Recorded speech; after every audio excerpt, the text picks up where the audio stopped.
Aka tonal. El nombre jeroglífico está compuesto por una estrella, con 4 puntos blancos con centros amarillos. De la estrella sale una corriente de agua, Atl.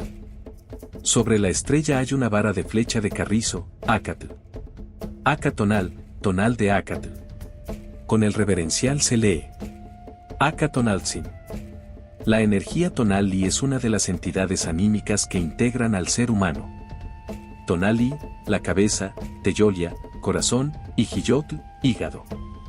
El tonali es una energía o fuerza vital que entra al cuerpo al momento de nacer y que determina parte de tu destino, carácter y personalidad, según el día específico en que naciste.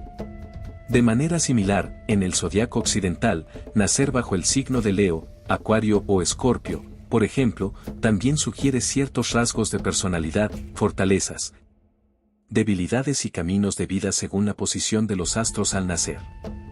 Aka tonal significa haber nacido bajo la influencia del signo Caña, lo cual implica tener una personalidad flexible, idealista, espiritual y fuerte internamente. El signo Caña, Acatl, está relacionado con Quetzalcóatl, el dios encarnado en cuerpo humano quien era muy espiritual e idealista.